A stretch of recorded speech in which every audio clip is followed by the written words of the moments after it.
I record everything and I have an earpiece. And if it's not working, then I'll re-record another line for Venom or play with it and see if we can make a kind of a radio play work. It was through comic books. I recognized him. I'd seen him, but I never read the comics. I've never really been a reader of comics as a kid. But I do visually know everybody from Thor to Spider-Man because the other kids would read them. So I knew kind of who he was, and I got very excited when I read the script. There was a scene in it which looked really good fun to play two characters, and then I could see who the Venom was. So I started reading all the comics, and then I got very passionate, and that was the best part of a decade ago. So I've read a lot more since then. I've done my homework in that aspect, but it wasn't something that I knew enough about when I first started.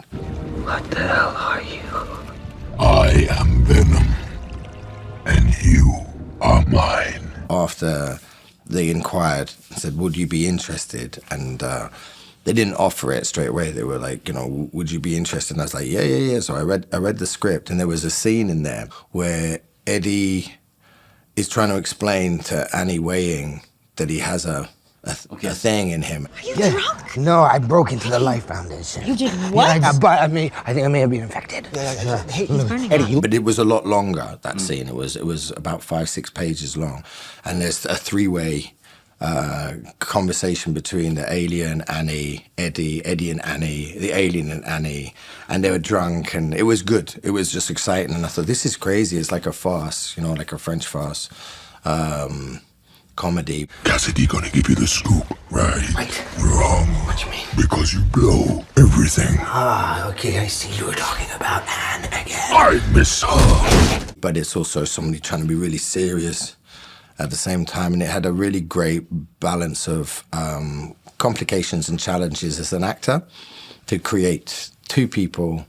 One is an alien, and with another actor, that was what drew me to wanting to play it, because it's a multiple role. What the hell are you?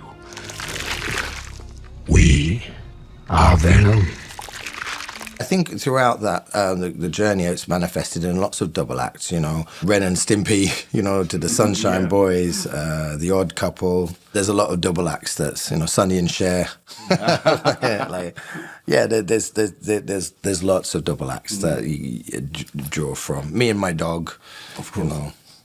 I record everything, and I have an earpiece, and so I can hear. My friend Patrick, he is on my cue, so he knows when to tap the button for Venom to speak. And if it's not working, then I'll re-record another line for Venom or play with it and see if we can make a kind of a radio play work. And then I use my line wherever I feel, where Venom might be, as opposed to a stuck mark, because I think it's quite hard to create, I find it anyway, create the illusion of somebody in the room that's not there. And I've tried tennis balls before, and they're still, tennis ball, unless you throw it. It's really static. So it's a lot more freeing to be able to imagine where that is. And obviously the visual effects department, huge support me with the way that where I look. They have to create, but then they can choose. I try to throw as many options out so they can choose the best for them. But I'm very grateful that visual effects pull me out to allow me to be free. I love Riz Ahmed. He's a great actor, and he was really. I really enjoyed working with him. And the first symbiote fight was important to see symbiotes and how they worked, and we were playing with that.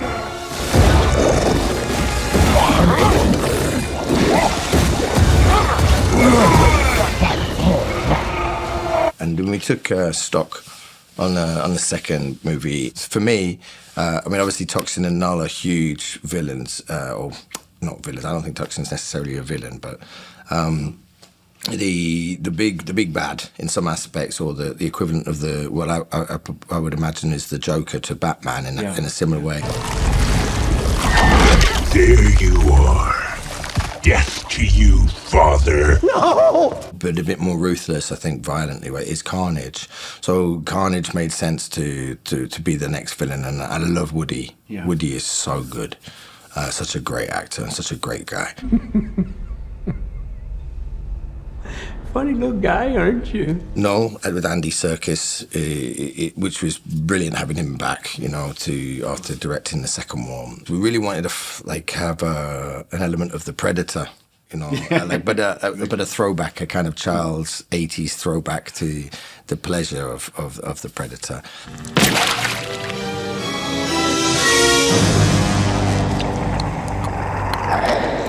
It is a PG-13, so we couldn't, you know, like. Although we do blend quite a few people. We eat a lot of people in it. That was the third movie, and it's more of an existential threat, I think, at the third movie, as opposed to the big bad guy that you go up against. It's an underpin of there's other worlds out there. There are other things. There are aliens. There are all kinds of trouble that's going to come from other planets. Has found us.